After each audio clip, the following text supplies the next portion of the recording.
Chers amis, bonjour, bienvenue dans ce Good Morning Market du 19 juin, j'espère que vous allez bien, beaucoup de choses à vous dire ce matin. On a toujours des indices, notamment aux États-Unis, un petit peu en apesanteur. On a eu, si on récapitule, les chiffres de l'inflation, le deal entre les États-Unis et la Chine, les risques majeurs de troisième guerre mondiale, donc la géopolitique, on a eu l'expiration des contrats à terme du VIX, on a eu la Fed hier, on a eu tous les prétextes pour corriger en journalier, pour effectuer ce fameux mouvement mesuré en journalier qu'on attend dans les indices et notamment aussi dans Bitcoin, et pourtant on refuse de baisser.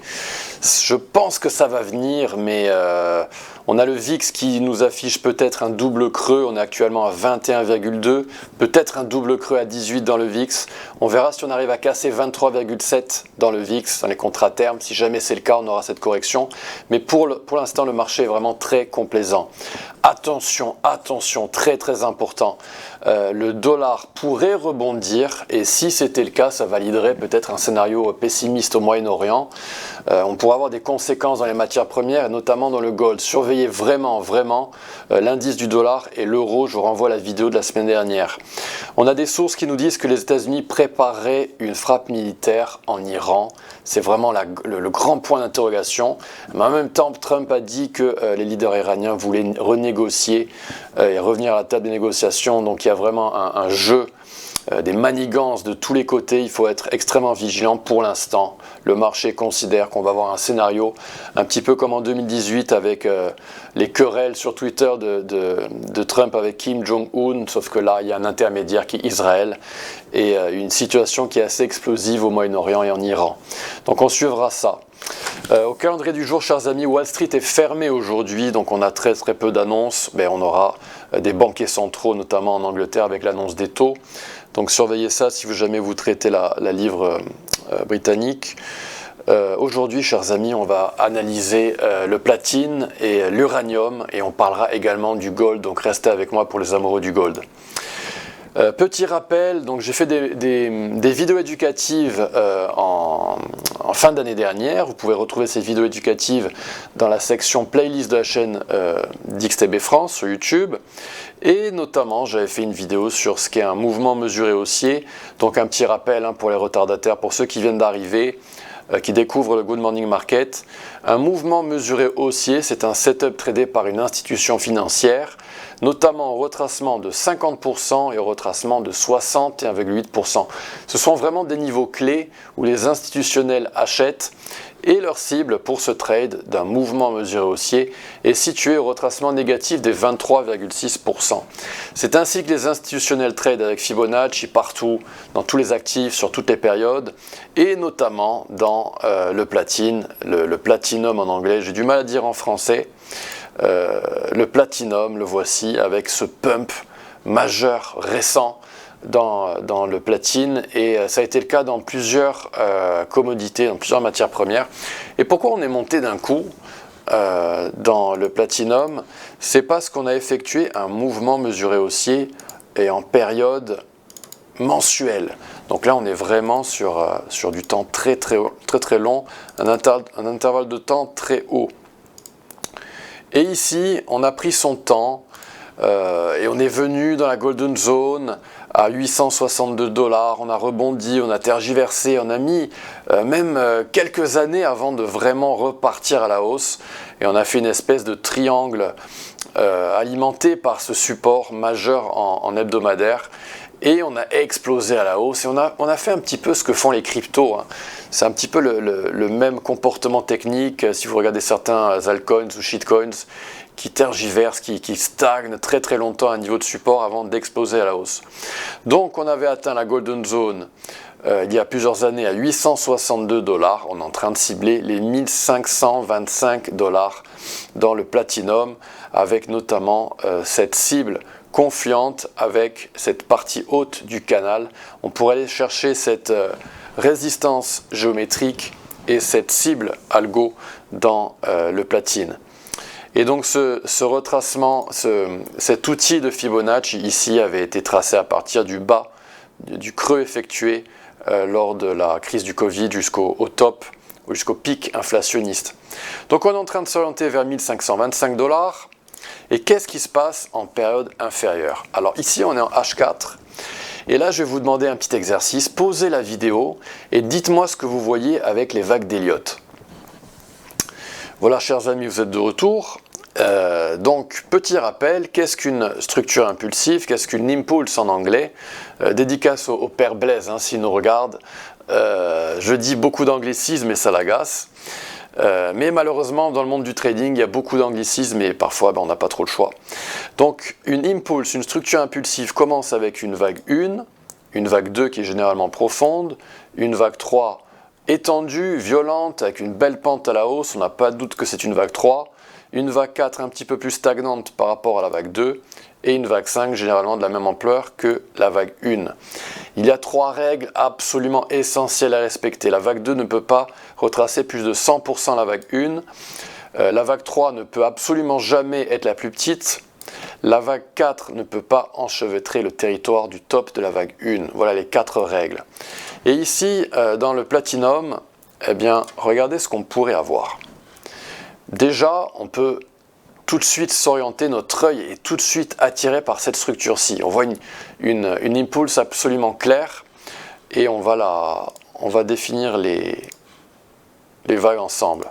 Donc on a une première vague à la hausse, une deuxième vague à la baisse, c'est très propre, une troisième bien forte, bien étendue, une quatrième qui a été assez franche. D'habitude on a plus de stagnation pour une vague 4, mais lorsqu'elle est franche, en généralement elle se termine tôt. Et on a une vague 5 actuellement en cours, on pourrait même être dans une sous-vague 4 de cette vague 5. Donc avec les vagues d'Elliott, là on a déjà assez d'informations pour trader. Mais si on veut s'amuser un petit peu plus et comprendre un petit peu plus le cadre de cette pattern elliottiste, eh bien on pourrait aussi avoir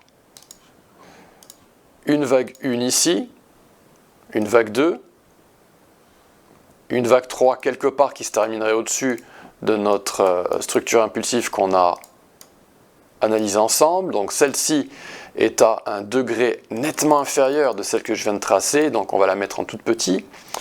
On pourrait également avoir, c'est du fractal, donc forcément on a des impulses dans des impulses.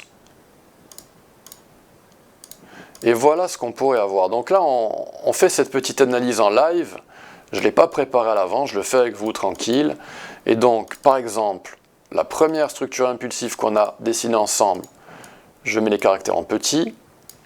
On a donc cette mini impulse qui a servi de pump en fait dans le Platinum, qui correspond à la vague 3, de la structure impulsive en macro qui a commencé ici, c'était en avril 2025. Et donc on a déjà beaucoup de travail qui a été fait pour notre analyse elliottiste. On peut aller plus en détail, on peut aller voir des proportions de Fibonacci qui sont respectées, on peut tracer des canaux, des lignes de tendance. Mais grosso modo, pour faire court, voilà la pattern elliottiste, la structure elliottiste, la map elliottiste en H4. À présent, je vais basculer en mode Fibonacci. On va penser et raisonner comme les algos à Wall Street. Donc je me modifie mon modèle, je me mets en mode algo. Et là, voilà ce qu'on a avec les retracements de Fibonacci. Alors, on a déjà une extension qui a été tradée ici.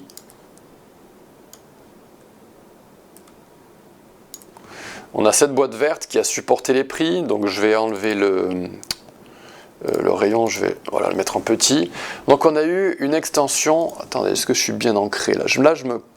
Je m'ancre pile poil au top avec la touche Shift. Donc on avait rebondi à partir de 1050, on a percé la cible, on a basculé en extension et on fait des extensions un petit peu comme dans la crypto, comme dans Bitcoin, comme dans tous les actifs qui pumpent et qui sont hyper haussiers. Ici on a frôlé le retracement des 50% à 1202, on s'est uniquement contenté du retracement des 38%. Et donc pour cette sous-vague 4, eh bien voilà, ça a servi de support. On a rebondi et actuellement on est en train de cibler les 1352 $ dans le Platinum. Et on est peut-être dans une sous-vague 4, attention, peut-être qu'il va y avoir une sous-vague 5 et ensuite ce sera terminé après avoir atteint la cible. Et à ce moment-là, peut-être qu'on aura cette opportunité dans le platine avec une boîte verte que je vais vous tracer ici en live. et on pourrait visiter uniquement le haut de cette boîte verte. Alors admettons que la vague 5, la sous-vague 5 soit terminée, c'est probablement pas le cas, hein. Il faudra continuer d'ancrer notre outil de Fibonacci à la hausse par la suite quand le top sera effectif. Mais quand il sera effectif, on devrait retracer et aller chercher le retracement des 38% pour la sous-vague 4 de la vague 3 de cette structure impulsive qui a commencé en avril. Et ensuite, on devrait continuer de trader cette map héliotiste. Et donc, ça va être super intéressant. J'essaierai de vous poster ça sur mon compte X. Mon nom de compte est AntoineXTB et dans l'analyse matinale. Donc voilà pour le platinum. Quant à l'uranium, eh bien regardez ça. On a effectué un mouvement mesuré haussier. On va le tracer ensemble. Donc je m'ancre sur le plus bas du Covid jusqu'au top, au pic inflationniste. Je vais retirer le retracement des 38% et je vais étendre mes retracements de Fibonacci. Donc regardez ce qu'on a eu. On est descendu en 3 vagues. On a atteint le retracement des 50%. On a rebondi violemment. On a fait une fin de double top. On est redescendu chercher le retracement des 50%. Et bam, on est reparti à la hausse. Et on a pumpé, comme avec le platine, en même temps. Et comme dans d'autres matières premières. Et on a été chercher la cible à 37,35. Donc le prochain setup éventuel, si jamais on ne part pas en exponentiel, ce sera un autre mouvement mesuré, ce sera le second, avec un support éventuel à 29 $, voire 27 au plus bas. On pourrait redescendre ici au retracement de 50% et bondir et tout exploser à la hausse. Si jamais le marché nous donne l'opportunité de retracer, il est possible qu'on bascule et qu'on pump directement à des plus hauts historiques dans l'uranium, notamment avec des extensions en période H4 et une belle impulse qui nous enverrait aux alentours des 100 $. Donc à suivre pour l'uranium, donc c'est super intéressant pour les traders parmi vous qui souhaitent accrocher le wagon en H4 et trader cette magnifique tendance. Un petit mot, chers amis, comme promis, on parle du gold tous les jours. Et notre ami le gold, eh bien, il est en train de descendre actuellement, si je ne me trompe pas. Voilà, ça y est, il a atteint le retracement des 50% en période H4. Donc en période H1, on est à la golden zone. Et en période H4, on est à 50 en retracement. Normalement, on a tous les arguments avec nous pour rebondir. Alors, on verra si on atteint les cibles, mais en tout cas, on devrait voir un rebond significatif. Par la suite, on pourrait redescendre à la golden zone à 3324, cette golden zone et le retracement en H4, avec le RSI qui pourrait descendre ici. Alors attention, hier je vous l'ai dit, je vous invite à regarder la vidéo du gold d'hier. On pourrait avoir un triangle et on pourrait s'orienter vers cette boîte verte qui est comprise entre 3286 et 3247. C'est toujours une possibilité. Et encore une fois, je vous le rappelle, visionnez cette vidéo. Elle est très très importante. L'euro-dollar, le vent tourne-t-il? Car à un moment donné, on pourrait avoir un creux dans l'indice du dollar, un top dans l'euro-dollar et en parallèle des mauvaises nouvelles venant du Moyen-Orient. C'est très très intéressant, la technique est en train de nous avertir de quelque chose. Voilà, surveillez vraiment l'indice du dollar. Chers amis, voilà, c'est tout pour aujourd'hui. J'espère que cette vidéo vous a plu. Si elle vous a plu, merci de la liker, merci de la partager avec des amis. Quant à nous, on se retrouve pour une autre vidéo du Good Morning Market. Ce sera demain. À bientôt, au revoir.